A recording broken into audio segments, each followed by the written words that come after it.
a hallucination can kind of be thought of as a statement that's statistically probable but factually incorrect. I like that. I read that statement somewhere. I was like, that's a perfect way to describe it. Statistically probable, factually incorrect, right? And again, this is one of the reasons that people are building grounding systems around AIs like RAG, because it's a safety mechanism. It's a security mechanism, like you said, right? To make the answer more reliable, make it more accurate. It's certainly a concern for us as we were building the product, building it into our product. And it's also why you see disclaimers like on chatbot systems. It's like, hey, LLMs can make mistakes. Please verify your answers, because hallucinations are and will continue to be a problem, even with grounding systems around the implementation of these. So I think it's a great question. Are hallucinations the biggest threat to the success of an AI right now, and trying to put guardrails around it so that you're not giving incorrect information, or is there something else that keeps you up at night?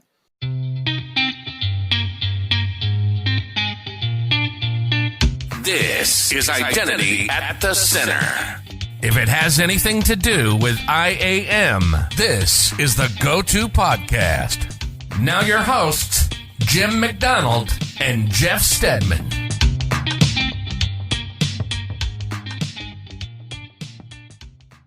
Welcome to the Identity at the Center podcast. I'm Jeff, and that's Jim. Hey, Jim. Hey, Jeff. How are you? Not so bad. Yourself? Just living the allergy life, man. Even though we've gotten to the point of daylight savings time is over and temperatures are getting cooler, my allergies just keep getting worse. So if it sounds like I only breathe through my mouth, that's why. Well, yeah, if you could just not breathe and make sure the audio quality sounds good, that would be fantastic for me. Yeah, sure. I'll die mid-episode. Well, today's a special episode because we've got a sponsored spotlight, and we're joined by our friends from Strivacity. His name is Steven Cox. He's a co-founder and CTO. We'll welcome here in a second, but just to make it crystal clear, this entire episode is sponsored thanks to Strivacity. We work with folks like Steven all the time to try and come up with different entertaining shows around their specific viewpoints into the different things that they approach from identity space. So I'm sure people enjoy it. We've had actually Steven on before in the show. Steven, you joined us way back in episode 112. So welcome back to the Identity at the Center podcast. Thanks a lot, guys. Yeah, it's great. It's great to be on. I always enjoy talking with you guys, and I'm proud to have been number 112 on your podcast. An early supporter. We appreciate it. You were with Strivacity then. You're still with Strivacity now, and that website is strivacity.ai. So make sure you get it out there. strivacity.ai. Definitely encourage people to go check it out. But why don't we start sort of at the very beginning? Tell us about Strivacity and give us a refresher on how you got into the digital identity space. Yeah, so I've been in the digital identity space now for, about 10 years. I came from a sort of network and endpoint threat detection background. I worked in that space for a number of years. I've been in cybersecurity for probably about 20 years now. I joined, about 10 years ago, I joined a company that your listeners are probably familiar with, SecureAuth, with who is now my co-founder of Strivacity, Keith Graham.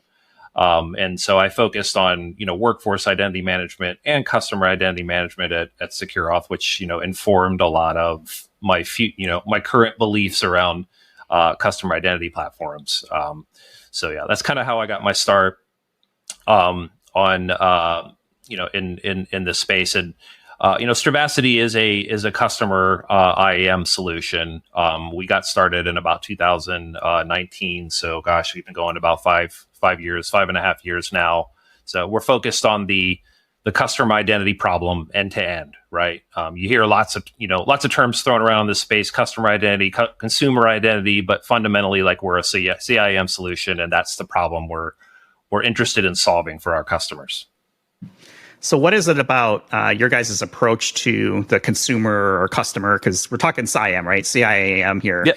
What makes you guys unique? Because I think that's the question that I always have for folks in the space. Okay, well, there's lots of solutions in the space. How are you guys different? And how do your customers measure success with with your products? Yeah, so there's a couple things I focus on when we talk about differentiation. What sort of brings us out from the pack, and the three things I like to really talk about are our architecture, our capabilities, and our focus on customer experience. So, in terms of architecture, we spent a lot of our early days focused on building a platform that could scale with the unique needs of customer identity. As we were building, we kind of set some design principles out to help guide us. And those principles have evolved over the years, of course. But I can give you a high level kind of what we were thinking. One of the big ones was like going after the cloud hesitancy problem, right? This is less of a problem than it was now than it was in 2019, but it is still an issue, and it centers around that hesitancy of organizations to move certain types of data or systems to the cloud for a variety of reasons, right? We learned a lot about this in previous experiences before Strivacity, so we wanted to really attack that head on. Another thing we sort of observed at previous experiences was that CIAM projects were sort of excruciatingly long and laborious, kind of often for the wrong reasons. And we wanted to sort of go after that problem. Customer identity has some unique requirements. It requires you to move quickly, to iterate quickly as sort of customer patterns change and you discover new customer patterns. We wanted to bring the whole customer identity journey under the umbrella of a single platform, right? Something that had not yet been achieved in 2019 and arguably still has not been achieved or only been achieved by us today. Sort of goes along with that are things like brand management, which was sort of horribly broken until we came along. So you have these orgs that are sort of brand of brand organizations, have a sort of a parent company and multiple sub brands. That's a challenge we run into. So we developed an architecture that takes these challenges into account, right? We're built on Kubernetes. Our platform scales with demand. It can be upgraded using rolling upgrades, which means no downtime. Each of our customers, and this is a big point, gets an isolated instance of our product, right? We call this isolation by design. And that's really what we're doing to sort of address that cloud hesitancy issue, right? It also helps with sort of data sovereignty requirements, but we believe this is sort of superior to multi-tenant architectures. And then orchestration, we have an intrinsic orchestration capability that's tailored to the customer journey, runs in a serverless environment. And then everything is protected by sort of role-based access control, right? So that's sort of the architecture differentiation.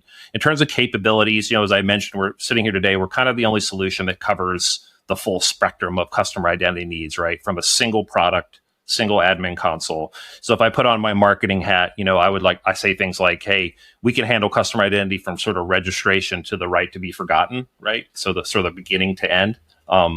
And so, our capabilities cover things like registration, self-service, adaptive auth, identity verification, consent management, fraud detection, right? And then in terms of customer experience, you have to think about CIAM systems as fundamentally workflow or journey systems, right? You have to build a whole layer on top of that IAM tech around generating flexible flow-based UIs for customers to interact with. So we think we've done a pretty good sort of differentiated job and sort of making it really easy to do this. So how do our customers measure success with the solution? That's a great question. I love that question. There's kind of two areas that I would focus on here. One is time to value, right? We talked about sort of deployments being long. This is time to value is largely focused on things like deployment, sort of setup of the solution, things like customer journeys and sort of the migrations of users, right? And the other is sort of ongoing KPIs around things like adoption metrics and customer engagement. And this is something where we really differentiate with our dashboard, right? So, you've got to make that really easy. We can report on a few dozen different metrics, across things like conversion rate, how many visitors are actually converting into registered users on your platform.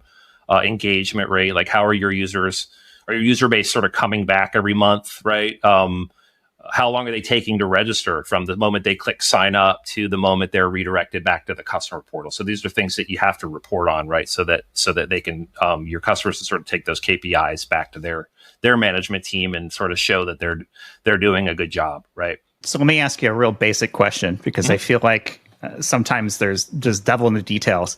Is there a difference between consumer IAM and customer IAM, or are they really the same thing? Yeah, there is a difference. I would say it's like a Venn diagram, right? Where there's overlap and there's separate capabilities, right? So a lot of the sort of fundamental IAM technology underneath, things like federation, OpenID Connect, SAML, those sort of basic, techs, are certainly within the middle of the Venn diagram between customer identity and workforce identity. But when you get into things like sort of customer metrics, like how long is a user taking to register? Are you getting people that are sort of registering and walking away? There's not a whole lot of overlap there, right? Those are very customer specific metrics, and those are things that your sort of marketing team wants to know that your users are converting, right? That your users are making it in a workforce environment. You kind of have a captive audience, right? Like you're not going to have somebody that sort of refuses to register with the workforce, access management system. And so there's that's sort of where the sort of the on the outside of the Venn diagram. You know what I mean? But yeah, it's a good question. Yeah, Steven. So I thought it was real interesting that our conversation started going down this kind of marketing track because, a big thing I wanted to talk about today was AI, of course, but even before that, it's just the topic of identity security. And, we had this episode scheduled for several months in advance. I've been in communication with Keith, and then just recently, Gartner kind of identified you guys in a paper. Mm-hmm. It's called Emerging Tech Landscape for Startups and Security Software. And there is a digital identity column, if you will. And I think it's interesting because I'm still not sure what is the difference between digital identity and identity security. I think that's maybe an episode for the future. But what do you think it was about Strivacity that made Gartner sit up and take notice? Yeah, I mean, so Gartner's been talking about us, for a while, across a couple of different areas, which is kind of interesting. Journey time orchestration is one where we've appeared in their research because that's a capability of our product. Sort of fraud and risk is one because we have some fraud controls. We have things like identity verification and user experience, right? Which is something that's going to make us stand out because it hasn't been a focus of a lot of our competition. And also, we're one of a small number of entrants into this space in the last 5 years that's taken significant investment, right? And especially one that's focused on the customer identity problem and has made sort of customer traction, made some significant customer traction into this space. So I think it's great that they're taking notice. I mean, it's helping us with brand awareness. It's very crucial for a company our stage to have that, and it's also kind of a sign that we're probably getting things right. From the analyst point of view. And in terms of sort of other analyst activity, we actually debuted as a leader in the Forrester Wave for CIAM in 2022, which is just absolutely unheard of. Like for a startup to sort of debut as a leader, we were one of only 3 leaders, number 2 after ForgeRock at the time. There's another wave due soon. I think we believe it's going to be sometime in December. Gartner doesn't have a Magic Quadrant specifically for CIAM, but like I mentioned, they're talking about us, across other areas of research, which is great. And if I'm going to be self-serving, I'll say that such a young vendor debuting as a leader, again on Forrester is really a testament to the strategy and just how good our product is. I think. Our architecture, our breadth of capabilities, our focus on customer experience is really what's behind the interest from the analysts. Yeah. So you talked about the isolation by design. I think that's just really interesting. But talk to us about why that's important from a identity security standpoint. Yeah. So I came from an incident response background. So I worked in network and endpoint security for a company called Mandiant, probably heard of, later acquired by Google.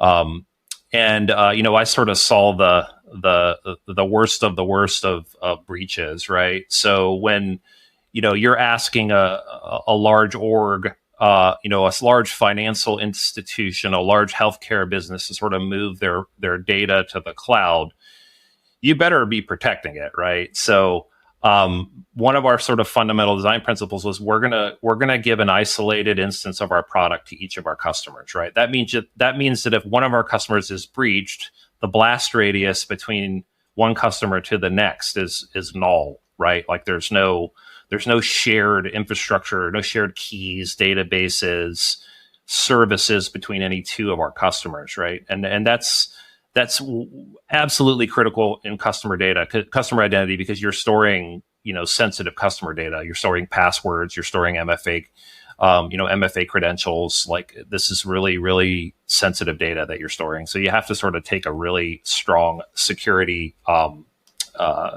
posture with how you design these systems. There was a LinkedIn post that Jim actually made about why IAM tech companies aren't really getting into the generative AI space of their products yet. I think that's getting a little bit dated, Jim. No offense, because I think we're starting to see it more out there. But and you responded back to that, like what prompted that response back? Was it just familiarity with Jim, or you're like, oh, hold on a second, buddy, you're way off base here? Well, I mean, one, I do like you guys, so I do. Flattery will get you everywhere on this show. Yeah. So that was certainly one. But I don't know. It was interesting. It was during a time when we were sort of deeply pondering that very question, right? So it sort of struck me as a very relevant question from Jim, kind of considering where we are in the space, where we are in sort of the development of AI, where we are in the identity space. Every sort of product leader right now is having to make a decision as to whether integrating generative AI into their platform makes sense, right? And IAM products are no different, than that. So that was kind of the reason. Jim, you wrote this article, and I don't want to leave people behind. So you kind of give like a gist of it, so we can catch people who are listening or watching. Yeah, it wasn't really so much an article as much as it was, a true question. Like, it seems like every product is now baking in AI, but in the IAM space, at least what I'm seeing is, versions of AI are more big data analytics, machine learning. They're not generative AI like what you get when you go out to OpenAI or, Gemini or something like that. Mm-hmm. And, I throw this one back to Steven because, is that what you see as well? Like there's a difference between machine learning and big data analytics and AI, right?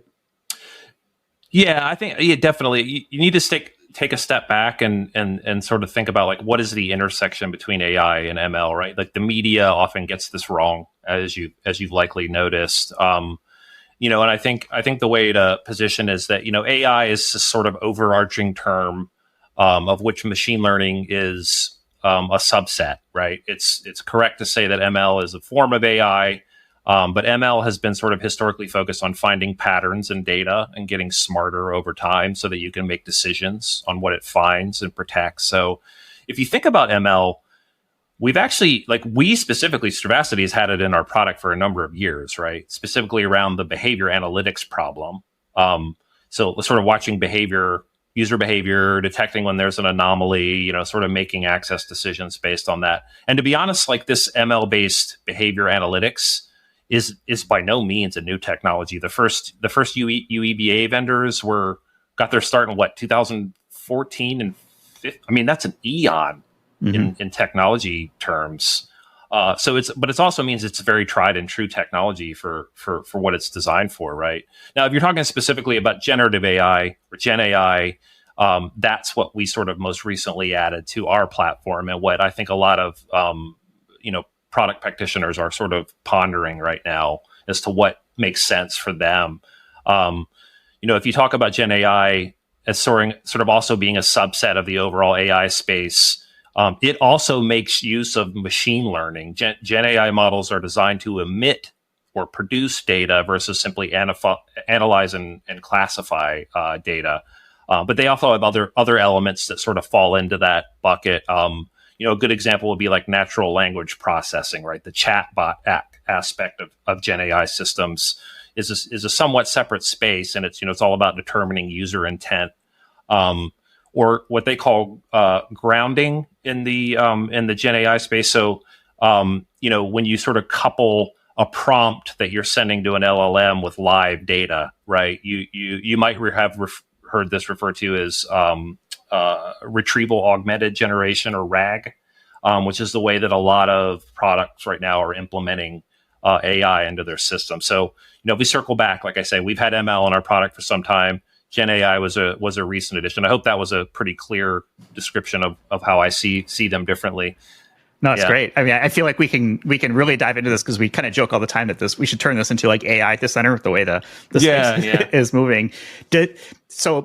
My definition of AI changed when I first saw the OpenAI LLM sort of released, and I was like, oh wow, okay, that AI before that really was like machine learning and sort of like behind the curtains, and now all of a sudden we've got a text-based interface at the time, and now it's even voice that you can buddy up with and ask questions. Now, do you trust it or not is a different answer or question. But did your definition or your thought process around AI change when you saw that, or you'd already seen that coming? I mean, 100%. I mean, I was sort of thinking about putting some thoughts and notes together today for the discussion today. I realized that ChatGPT was only released like in 2022. It was only 2 years ago. Right. I mean, that's crazy. That it seems like it's been like 20 years. You know what I mean? And so, I mean, I think I was just as shocked as a lot of the folks in the technology space were at the sort of power of these systems. 100%. It completely shook my understanding of the space. 100%. So let's get more into that AI, because I mentioned the website Strivacity.ai. It's literally in the name. It is now. What are some of the things that we can expect if I pull up Strivacity? Give me some examples of like use cases. Yeah. So on the benefits, sort of like the benefits of pulling this into our product, there's a couple things that really just line up with how we have built the product from the beginning, right? One of those is sort of lowering the bar, of entry to IAM systems, right? We always say that you shouldn't have to have a PhD in IAM to set up a customer journey, right? And so, Gen AI makes a really good companion to work with as you're sort of configuring and maintaining your IAM systems.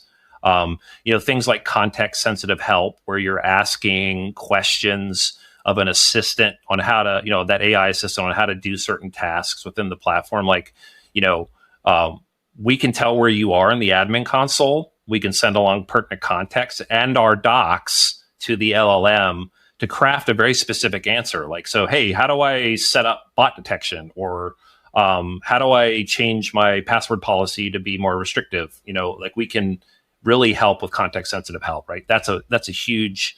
There's one thing we wanted to build for a while was context sensitive help, and Gen AI is a great way, to sort of facilitate that. Interpretation of data is another one that we thought was really important. Like IAM isn't just about like MFA and federation, right? We can also generate a lot of data. It's often hard for less technical people to grok, right? Specifically in customer identity, where some of your users of the platform may actually be, in fact, customer service representatives, CSRs, who aren't deeply technical in IAM areas, but they may actually be actively on the phone with a customer and they're trying to troubleshoot a customer issue. So roll-ups of these types of these log data, of this customer journey data, can actually be really helpful in getting to an answer quickly when a customer's unhappy, right? We can say like, oh, this user is struggling to get through the identity verification process, or they're not able to finish their password enrollment, those kind of things, right? So that's really helping there. And then also, like, one of the things we wanted to really focus on, and I think is really big benefit, is sort of the guidance towards best practice or optimization aspect. So, there's a lot of best practice out there, password guidelines, adaptive access policies, what if you could guide a team or a user towards improving their posture based on what they're actually seeing in the product? Specifically on the CIAM side, what if you could guide a team towards optimizing customer experience or improving conversion rates by what you're seeing in the logs, what you're seeing in the data, what you're seeing in the dashboard? So those are kind of the focuses and kind of the things that you can kind of do with our current AI assistant in the product. Yeah, I'm interested in visualizing in my head, how does that take place? So that last part that you're talking about where it's like, all right, I want the system can make suggestions to your client in terms of access policies or things. How does that manifest? So when the user comes along and they're looking at a particular portion of the admin console and they ask a question, we do a form of retrieval augmented generation, which is RAG, which is just a really complex way to say that we take the prompt, we take the context of what they're looking at in the admin console, and we take a relevant section of our docs and we send all of that to the LLM at the same time. And we say, give me an answer built from this prompt, this context, and this documentation. Now, this is obviously a very simplified version of a complex thing, but that's what happens. And then the LLM has what it needs to answer the question in a way that's very specific to our product and relevant to the context of what the user is staring at that point in time, right? And this is a pattern that you will see in the Gen AI space right now of people doing these RAG-based systems that are marrying a prompt with context, with documentation, with maybe stuff on the web, right? OpenAI can do that when you ask a question about current events. It's going to go out and search the web, search news articles for relevant stuff, and then give you a context relevant answer. That is another form of RAG, right? That you're seeing OpenAI implement in their ChatGPT tool. So it's a common pattern. That seems like a really clever way to help with the security of the model itself and reduce the chance of a hallucination, right? Yeah. I think everyone's kind of concerned about, will the AI give me a correct answer and can I trust it? And what if it comes up with something completely off the wall? But it sounds like if you're able to limit the input into that model and have it just be based on your documentation, the chances of it going off the rails are probably a little bit, better for it not happening. 100%, and that goes back to the comment I made about grounding, right? Grounding is a necessary technology in sort of implementing Gen AI systems, Gen AI products, because basically what you're doing is you're closing those guardrails in a little bit, right? And you're giving an LLM more information to give you an accurate answer. Right. And if you think about I love the hallucination topic. I think it's great that you brought that up. I mean, there's been some really fun stories about that in the media. And I think it's really useful for your listeners to understand what a hallucination is and why you need to understand why they happen. And I think if you look at what an LLM fundamentally is, it's a probability machine, right? I'll probably get blowback from your users for that simplification, but maybe it's better to say that they're sort of fundamentally probabilistic in nature.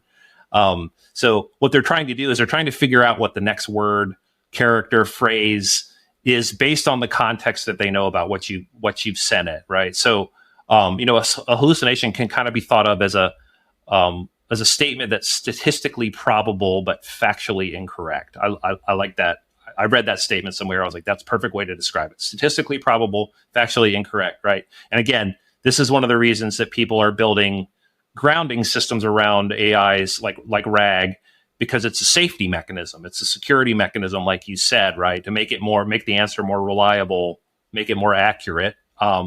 It's certainly a concern for us as we were building the product, building it into our product. And it's also why you see disclaimers like on chatbot systems, it's like, hey, LLMs can make mistakes. Please verify your answers, because hallucinations are and will continue to be a problem, even with grounding systems around the implementation of these.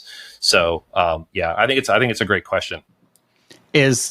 Are hallucinations the biggest threat to the success of an AI right now, and trying to put guardrails around it so that you're not giving incorrect information, or is there something else that keeps you up at night? I mean, hallucinations are definitely a challenge. I think you can kind of, especially when you're not sort of implementing what I would consider a public API, a public AI system like ChatGPT.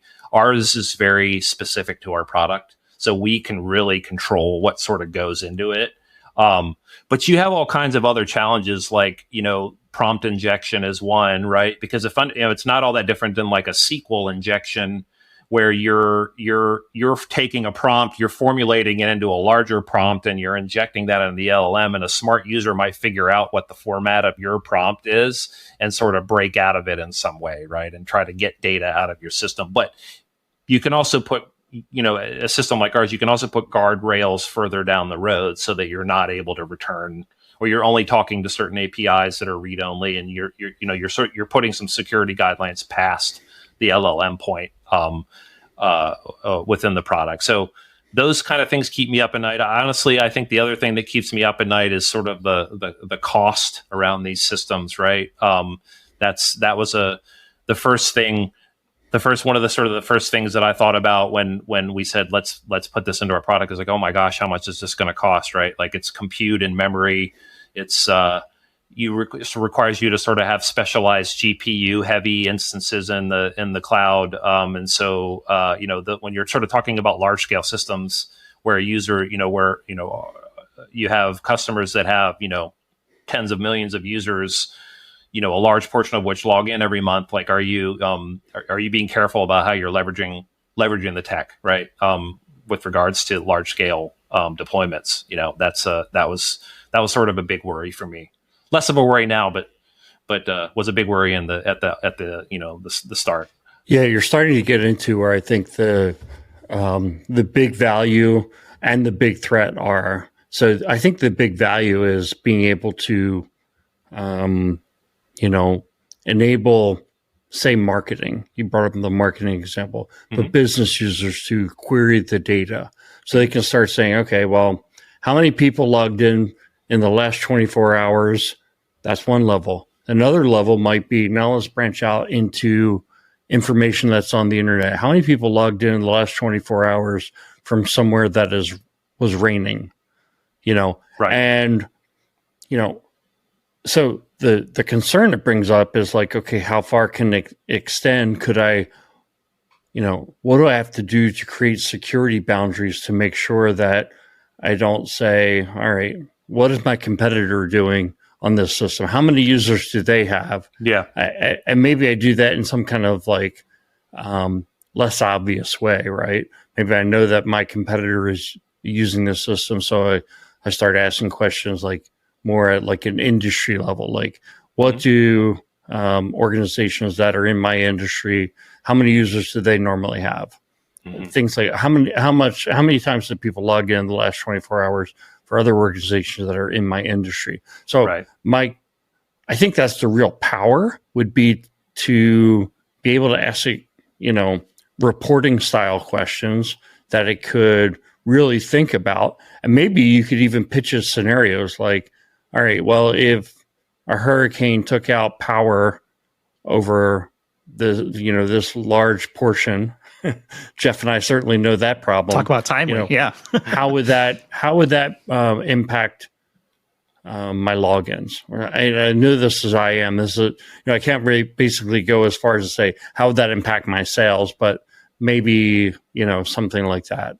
Yeah. And then I think the big threat is the more powerful that becomes, the more security becomes an issue, which probably goes to like, how did you guys go about deploying this? Are you leveraging like the APIs of some big tech platform? Did you develop your own AI? Or like, how did you build AI into your product? Yeah. So again, we focused on isolation from the get-go, right? Which actually put us in a pretty good position for implementing this technology into the platform. So we're leveraging an existing LLM, but it's local to our customer environment, our individual customer environment. So they get their own instance of our LLM within the customer, within their own product instance. So we're not using a public LLM like OpenAI, right? And as soon as you open that door where these systems are able to sort of go out to the internet, or go out to a third party system, that opens a lot more risk than having a system that's sort of self-contained within our admin console, within our own customer instance, and only has access to that customer data within that instance. So, in terms of like an isolation or sort of a securing a customer perspective, we were kind of already in a good position for that, right? In the way we wanted to implement that. And there's a lot of local open source models out there that are extremely powerful and well suited to RAG systems like what we built within Strivacity. Everything else, around it, we built as custom, right? The actual RAG implementation, the user interface, the sort of AI assist interface we have in our admin console, things like that. That's all custom. Yeah. Do you kind of agree with the point that I was making where definitely I think the things that you talked about, a lot of power in that and a lot of benefit in having contextual based help. Yeah. But I think kind of that next frontier is, just leaving it open to non-technical people to be able to query the system, query the data. Yeah, and that is something that we can do as well. Like you can pop into our account events interface and sort of ask like, hey, who are the, tell me about the users that have logged in today in terms of like where did they come from and what were they doing and is there anything anomalous, right? Like you can do things like that. But it's it's obviously very secured. It's obviously very controlled to that specific customer data within that customer instance, and we don't sort of allow you to sort of go allow our system to sort of go out and query the internet or sort of other external systems.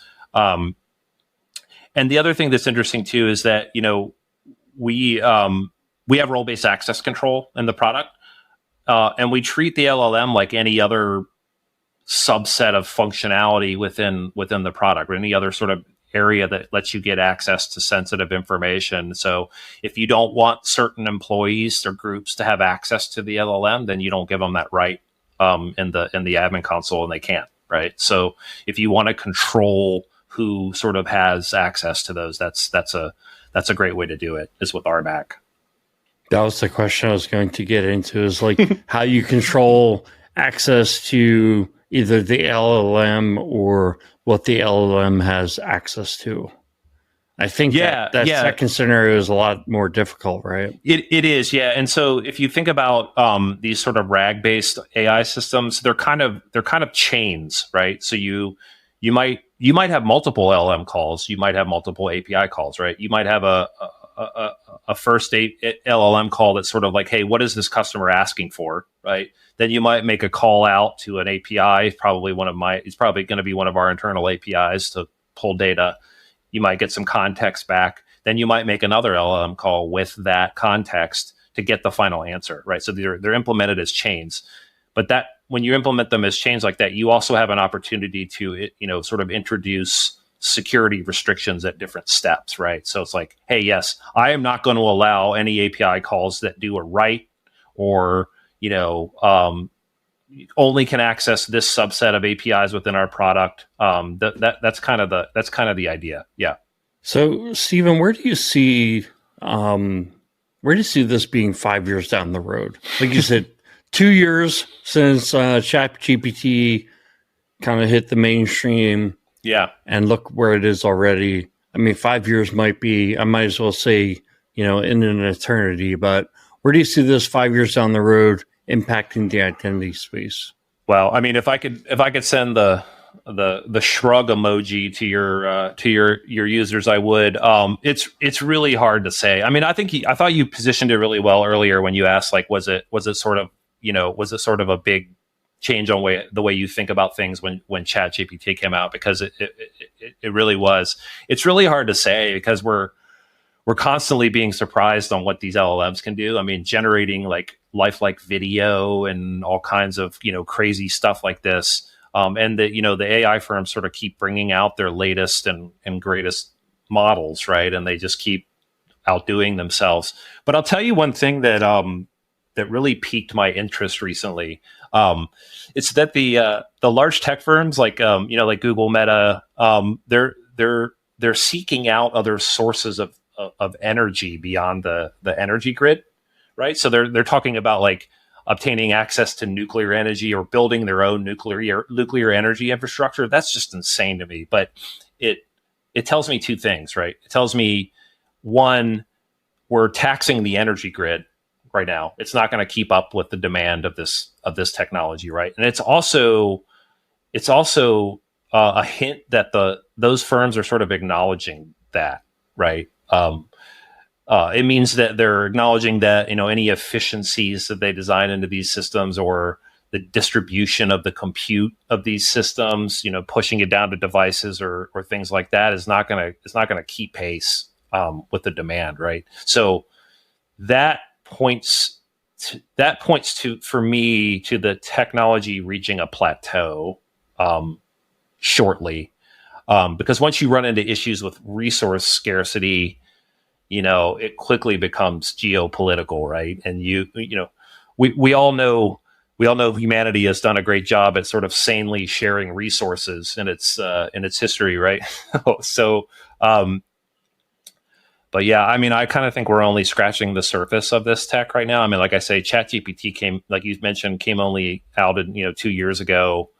Seems like eons. I mean, that's nothing. That's I would equate unleashing AI in the world as equivalent to the advent of the consumer internet, the invention of the microchip, the industrial revolution. I mean, I think it has that level of impact on the world. It's like I can't imagine where it's going to be in 5, 10, 50 years from now. I mean, it's insane to think about. Yeah, it's mind blowing. I mean, do you think that it's going to evolve so quickly that whatever governance is needed to, keep it from becoming a dangerous weapon, that it's going to outpace that ability to govern it, or that we will be able to govern it? I know it's kind of a crazy question, but it's a tough question. I think it will probably outpace our ability to govern it, especially with the fact that you have sort of open source capabilities around this. I think governments haven't really done a good job at sort of keeping up with technology governance in the past. So there probably will be a crackdown at some point, but it just all speaks to more of like keeping the inventors of this type of technology involved in the governance of this technology. But it's going to be a very tough problem. I think it's going to outpace our ability to sort of keep a lid on it. Yeah, I think if history is any guide, it's difficult to keep up with tech. It just moves too quickly. Yep. Yeah, and our elected officials aren't really sort of equipped to understand this technology at any level and sort of the applications of it and the impacts of it. And they'll get there, but it's moving so fast right now. Mm-hmm. Going back to the power requirements, sounds like we need a Tony Stark type person to come up with an arc reactor that we can stick into a data center somewhere and have it just power that thing and just be good. Yeah, I mean, to me, it was just insane to see the tech firms sort of going after nuclear power to keep their data centers running. You know what I mean? It's just crazy. Microsoft and Microsoft AI and Microsoft nuclear, like that is a weird thought to say. Yeah. All right, why don't we go ahead and wrap it up there? This has been, we could talk AI all day for sure. I'm looking at the Strivacity.ai website, and you almost stole the kind of the thunder of the website, because on the screen I'm looking at right now, it has like this little picture of access control settings, and then you got the AI assistant side, basically asking, hey, are these settings secure? Which I think is a really cool way to approach securing the product, right? Especially you mentioned, being able to train it on your documentation. It's like, okay, here's exactly what I'm looking for. And I love that idea of leveraging those AI assistants to help with that, because I don't want to pick up the phone and talk to somebody. I want to do it myself, right? I want to be able to look it up and say, okay, click this, do this here. Okay, good. Now I kind of get it. So it's a really cool example of how you guys are approaching it. You've got it. Yep. So let's talk a little bit about astrophotography, because I did my first astrophotography just a few weeks ago. Oh, yeah? So I'm in the Asheville, North Carolina area, and we had northern lights basically come down as far down as we were. And that was the first time I've ever experienced anything like that. And it was almost invisible to, the naked eye. But when I pulled out my phone, and that's all I had, to kind of take pictures, all of a sudden I've got this picture, and it's like reds and purples are in the sky, and it's, 2 a.m. or whatever it is. I'm like, wait a second. That's not what I saw, but that's what the camera picked up. And I'm just fascinated by this idea. So I started looking at well, can I download an app or something to kind of, capture this better than just the iPhone? And so I'm curious, because I think you're into the astrophotography stuff too. I want to get into this a little bit more with you. Yeah. So, it's actually something that I recently got into as well, like as in this year. And it's, it's something I've wanted to. I've had a telescope for a while, like a nice one, but I've never gotten into sort of the like post-processing part of it, and so I think one of the things that was sort of holding me up on it was, some of these rigs that you build for sort of capturing deep space objects can be like incredibly expensive, like, $5,000-$10,000 if you really want to build like a really nice rig. But there's actually this really cool, and something you might want to look into if you have an interest. So there's these really cool set of like smart telescopes coming out where you can, they're not very big. You can sort of put them out, in your yard and train them on an object that you want to record, and then they have an app where you can sort of control it and capture images, and they actually can produce some pretty amazing images. So they'll take exposures, like they'll take like 10-second exposures, and you leave them out there, and maybe over the night you take 500, 10,000, 10-second exposures, and then they have stacking tools, right? So you take all of these images, you stack them together. It does some crazy calculations on the pixels to decide what is noise and what is image, what is signal. And you get this beautiful image of like a deep space object, right? Like, so like of a nebula or, of a galaxy, right? And I was, like I said, I was afraid from the cost requirements, and I was afraid that I wouldn't like the post-processing angle of it, just, because it's a whole new sort of technology to learn, but I love it. It's actually another place that the AI has made an appearance, because they have these sort of AI driven noise algorithms that people have developed, where they try to figure out like what is signal and what is noise, and sort of remove the noise from an image. So you can produce these visually brilliant images from a little telescope sitting out in your backyard because of the way you're stacking the images and the way that you're denoising them, right?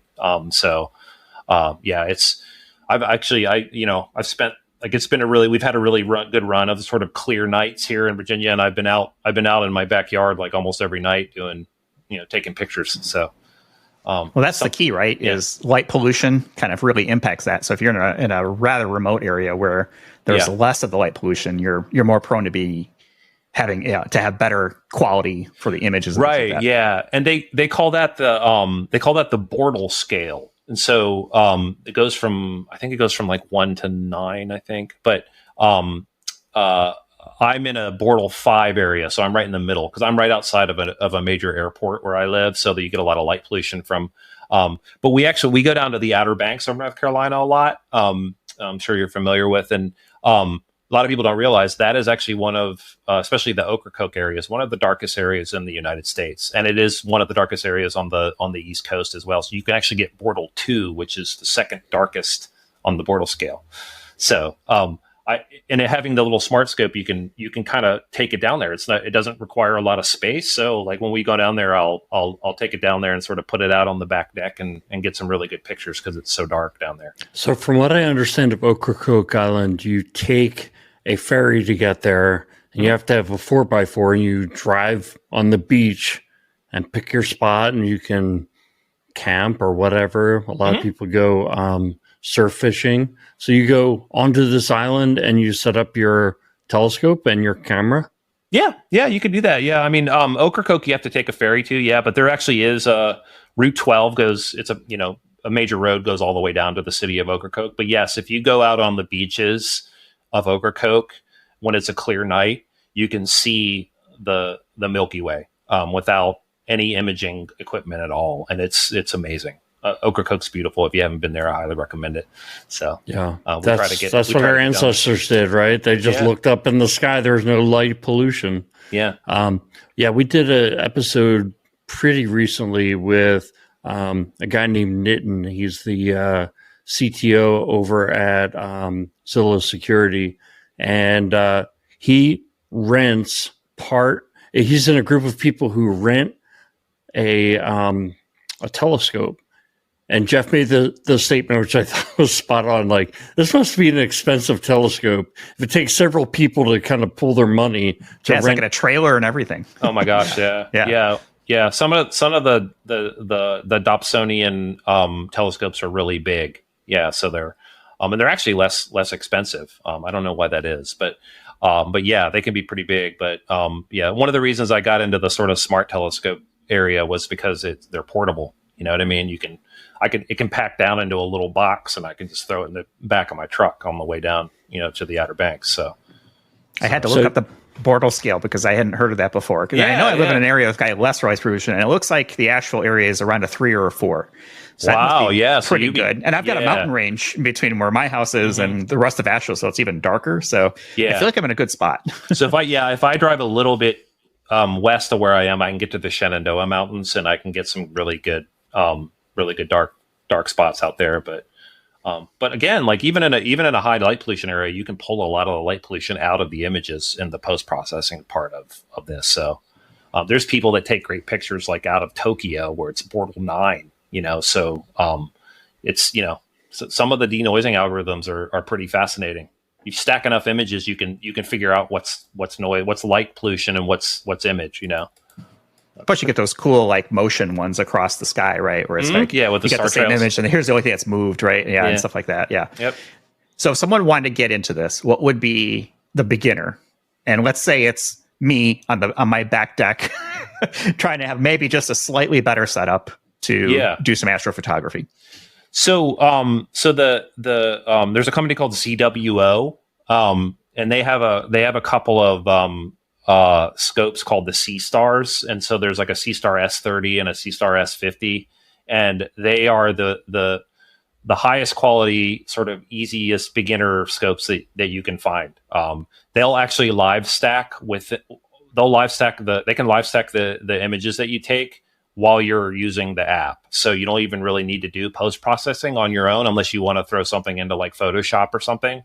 They'll do the stacking for you. So you pop the scope out in the wherever you want to image.